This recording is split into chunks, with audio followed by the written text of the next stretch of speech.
what's up? My name is Dom. Welcome back to my channel. If you're new to my channel, I typically make bookish content, movie content, and anything else in between because I like to do whatever I want on this channel, and tonight's going to be movie content. Movie and TV show content, because for today's video, we are going to go over everything I watched in the month of May. I am trying to catch up. Filming this at the later half of August. Here we go though. I have 6 movies to talk about, most of which are actually rewatches because May was a very emotional time. And then I have 3 TV shows, so let's get on with the video.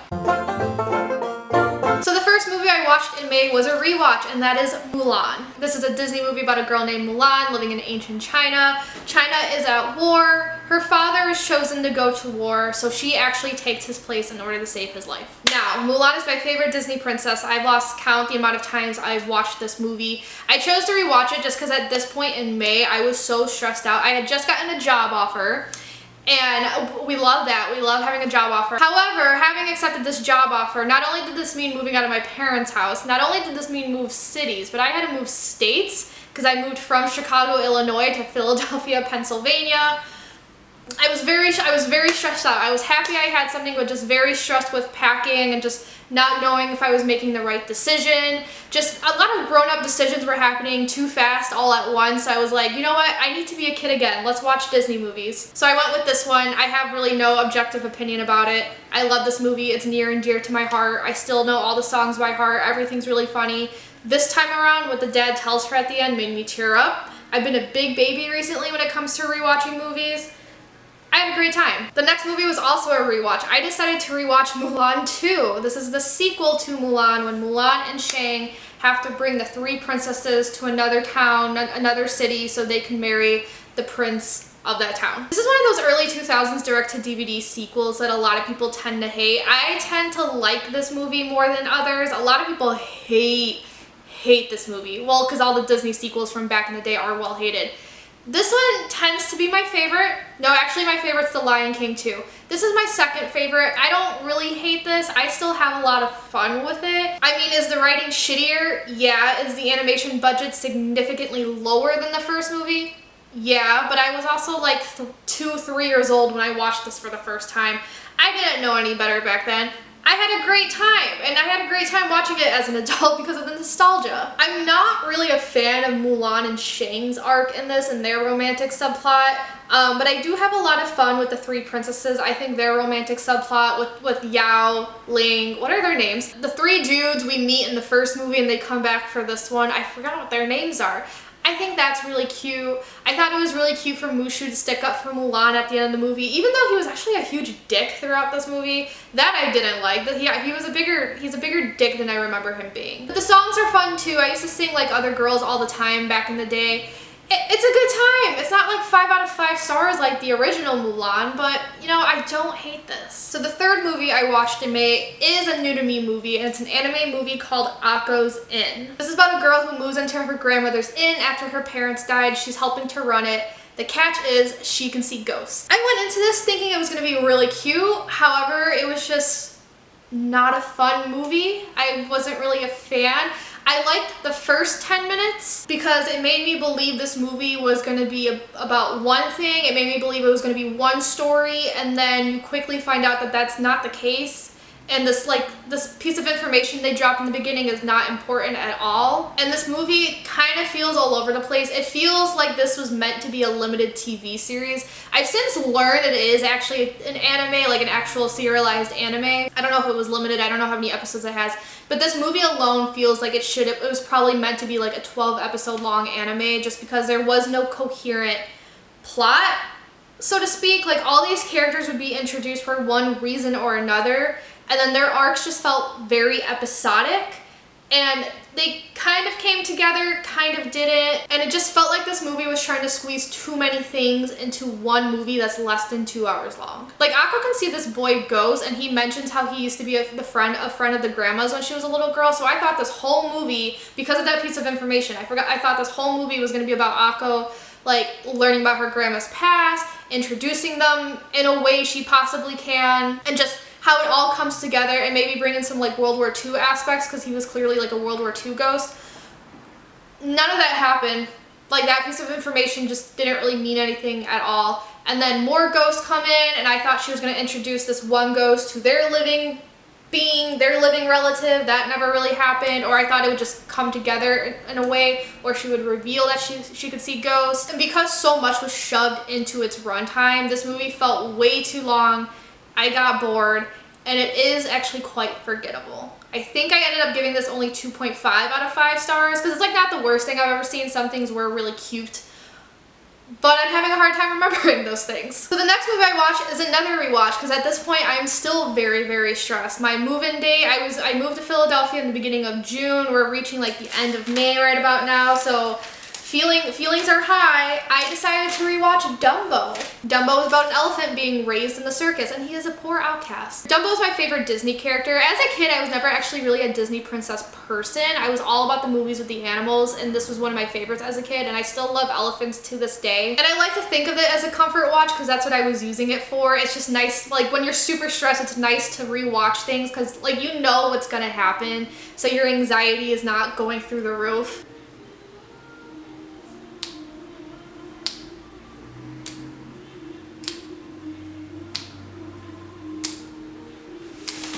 I don't even know if I was on beat. Anyway. Oh my god, turn down your fucking music. Even when Dumbo was in peril, I was okay because I knew he would be okay in the end. And I cried during this rewatch. The baby mine scene takes me out every time. I cry. The older I get, the more I cry watching that. It's just so sad. Like, mother and son, and she was taken away from him. Oh my goodness. The pink elephant scene was a lot trippier than I remember. That scene was always trippy.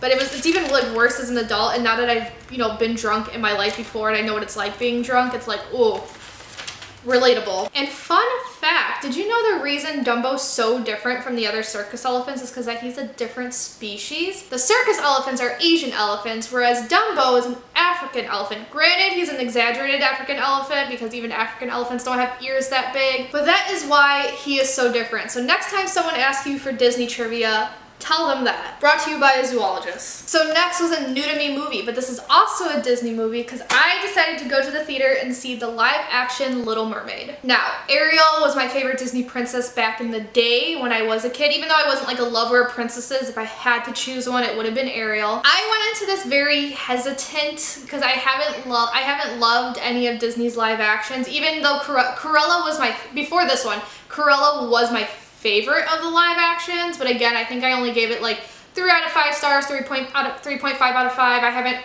rewatched it since it was in theaters. This one I was a little worried about. I was really worried how they would do like the underwater scenes. The singing I was not worried about at all. I knew Halle Bailey would be able to do that. But I don't know, there's just so much at stake here because like marketing made such a big deal about it, but like we all have our feelings about live actions. However, I was actually thoroughly surprised with how this movie turned out. I was actually shocked by how good the acting was. I kind of went into this thinking it was gonna have like some Disney Channel ass acting, but this one was fine. Especially Halle's, because I know this is new for her, and then not only that, but like especially the underwater scene, it was her and blue screens and puppets. Like, how do you act with that? She did a really great job with what was given to her. I really liked how they did the underwater scenes. I think the CGI for that was really well done. They actually looked like they were underwater, and the tails actually looked real. It didn't look like they were wearing like pants or anything. It looked like real mermaid tails.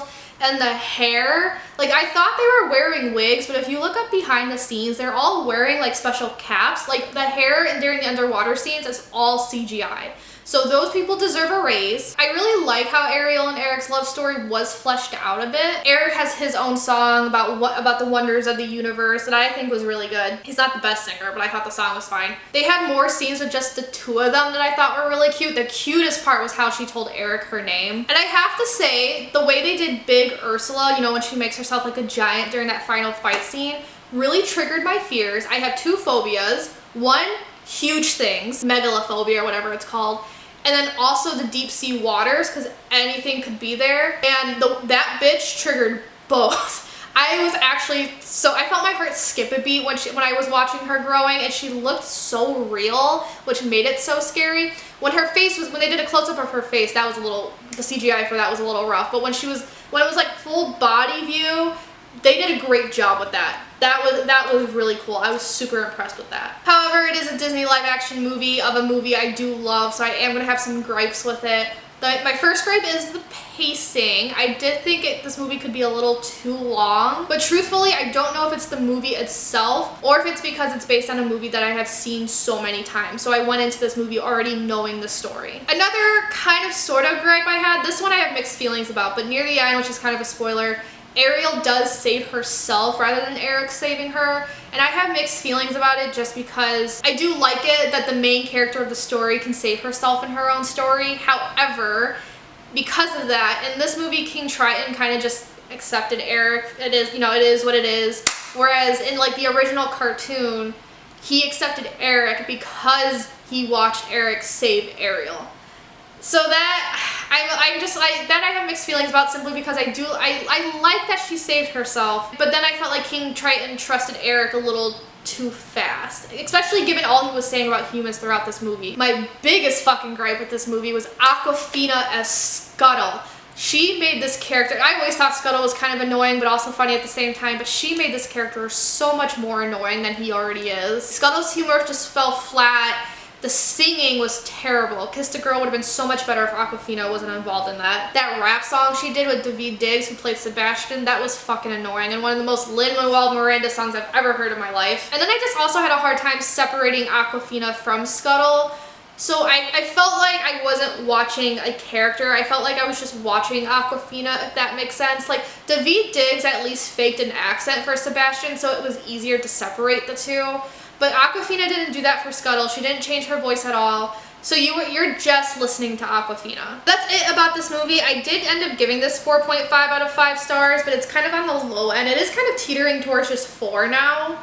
But it's not bad by any means. And then the last movie I watched in the month of May, I needed another comfort watch, but I was also getting ready for Across the Spiderverse to come out. So I decided to rewatch Spider-Man Into the Spiderverse. This is about Miles Morales becoming Spider-Man after a glitchy spider bites him. There's so much to say about this movie. Like, narratively, one of the best things I've ever seen. Visually, for the longest time, this was visually the best thing I've ever seen. But then I watched the sequel, which I will talk about for the June video. But I remember when I first saw this in theaters, I was just, my mouth was agape because I love seeing how they incorporated so many different animation styles into one movie. And it still gets me that they're able to do that we have the technology for that now. Can you imagine like the early animators of the 1910s, early 1920s, like taking a time machine and coming now to watch the Spider-Verse movies? They would be flabbergasted, but in the best way possible. They would be gagged. But this is my first time watching this movie since it was in theaters, and it's still as great as I remember. And thank God I rewatched it because there were so many things that I forgot about that you need to remember for the sequel. And I'm scared I'm going to go into sequel territory, so I'm just going to stop here. And now let's go over the TV shows I watched in May. So I'm trying to get into more Star Wars content because I've always liked the movies. And I want to watch some of the shows on Disney Plus because I hear you either love or hate them. They're really hard to watch nowadays because they're so interlinked now. Like, you can't watch one show without having seen A, B, and C. So I decided I'm just going to watch everything that's on Disney Plus in the order it all came out. And that includes those shitty Ewok movies that George Lucas made in the 80s. And all the cartoons that came out in the 80s. I watched Droids at the beginning of the year, so the next show to watch was Ewoks. This cartoon takes place on the planet Endor, which we see our faves in episode 6, and it's literally just about Ewoks and their adventures. I actually used to watch this show at my babysitter's house when I was a wee lass. For the longest time, I thought this was a fever dream because whenever I brought it up, people had no idea what I was talking about. So when I saw it on Disney Plus, I got real excited and hoped it was as good as I remembered it being because I do remember loving this as a kid. The first season was really cute. My girl Cree Summer's in it. This is episodic, so you can watch like episode 5 without having seen episodes 1 and 2. And it's really easy to follow along because it's made for like young kids. So I was able to like work on other things while I had this as background noise and I still understood what was happening. And because the first season was so cute, I was hoping the second season would just be as good. But the second season was terrible. Like, it's god awful. And I was reading about it, and the second season is apparently a reboot of sorts. So they just rebooted the whole thing and reworked characters' characterization. They changed some character design. Some characters that were really important in the first season were completely forgotten about in this season. You would see them in the background, and it was just so weird because, like, you know, I got used to these characters being Wicket's best friends just for them to just be on the side in this. And when I say change characterization too, like, there's one character. First, Also, first of all, Cree Summer does not play the main girl anymore, and I'm like wondering what the fuck was up with that. But there's another character whose name I can't remember, but she has the braid. Latara, her name is Latara. Latara was so nice and sweet in the first season, and they made her a bitch in this season, and I did not like her. You know how shows back in the days always had that bitchy character who was more so for comedic relief? She's not funny in this. That was her intention. That's what she was for, but she was not funny in this. I hated her. It's something that was really weird. Not only would they use the forgotten characters as background characters, maybe they're not like forgotten if they're still used, but you know what I mean. But they would use like old designs as separate characters too. Wicket's best friend has a different design in the first season than she does in the second. Not a totally different change because you could still recognize her, but there is a subtle difference. And there was an episode where two of the background characters, one was her sister that they made a big deal about in the first season, and the person walking next to that sister was the best friend's old design. And I thought that was just so bizarre. They made a lot of weird choices this season. I could see why it didn't get a third season or second season of the reboot. And it did kind of ruin my opinion of the show as a whole, which is really upsetting because one day I want to tier rank these. This is not going to be high on that tier rank. So the second show that I watched in May is season 2 of Star Wars Visions. But I don't know if you guys remember when the first season came out. It was a huge deal. It was a bunch of anime studios in Japan working together with Lucasfilms to create an anthology for Star Wars. So if you watch the first season, it's all anime. You can watch them in Japanese. And each episode is a different style, and each episode has their own story. Episode 4 being the best. Season 2 was announced, and I got really excited. Unfortunately, it's not Anime Studios, which I was disappointed by because I thought that was the whole like shtick of the first season. I thought Star Wars being an anime is what made that first season so special. The second season still is animated, they're just using different studios from around the world. So I wasn't like totally disappointed. I'm upset it's not anime, but I still do like seeing the different animation techniques from around the world. These studios did tell some amazing stories. This season's interesting because the first season I felt like was more Jedi based. This season is more Sith based. My favorite episode is episode 2 by Cartoon Saloon. So good. I thought it was so good and had amazing character designs. And I liked every episode. In the first season, I did not. But the thing with season 1 is that some episodes were great, some were good, and then there was that one I didn't like. But like but still, it was like great versus good, whereas this season I thought all the episodes were great. And I did cry a few times, because why would I not? But yeah, the notable ones are definitely episode 2 by Cartoon Saloon. My other favorite's the studio that worked on The Legend of Korra. I forgot like what number in line it is, but that was really cool. And then all the stop motion episodes are really cool as well. The thing that drives me crazy about this show though is that it introduces such amazing and just different neat concepts, both season 1 and season 2, and yet it's not canon, and it drives me crazy. There's planets that I understand why it's not canon, because it gives the writers more freedom to explore the Star Wars universe without like fans breathing down their necks, but I don't know, like it just introduces such amazing things, new planets, like the cultures it brings in. I think would be wonderful stories to expand on in the Star Wars universe. I think we should make them canon. In my opinion, this is some of the best Star Wars content out there.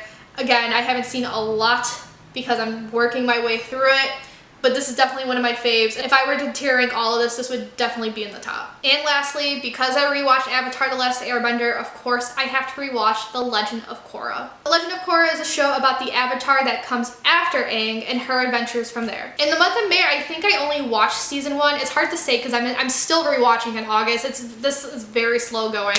I'm almost done with season 3. I think I completed season 1 in May. And it's still as fun as I remember. I know like behind the scenes, like Nickelodeon was like kicking their asses behind the scenes, so they had to work around a lot of obstacles. They didn't know if they were getting more seasons. The amount of episodes they were granted was cut at the last minute. They had to fight tooth and nail just to make Korra a girl. I remember that story too. But I think they did a good job considering everything they had to work with. Like that plot twist with Amon still gets me. It still gets me seeing like Aang and them as adults. And that ending, that last episode, because I know like Korrasami was a huge deal too. Like Nickelodeon didn't want Korrasami to be canon like back in the day because God forbid you have a gay couple on TV. But like a suicide was okay to show in a kid's show. So times are changing. I know Nickelodeon likes to celebrate it now, but they weren't celebrating it back in 2011, 2012 when this came out. And I'm just gonna stop right there since I'm still in the midst of rewatching this. And that is it for this video. I hope you guys enjoyed. Let me know down below anything you guys watched in the month of May, if you remember, because who knows when this video is coming out. Let me know down below if you watched any of these and what your opinion is. If you like this video, give it a big thumbs up, comment, subscribe. Y'all know the drill. Without further ado, I'm gonna peace out and I'll see you guys later. Ciao, tutti.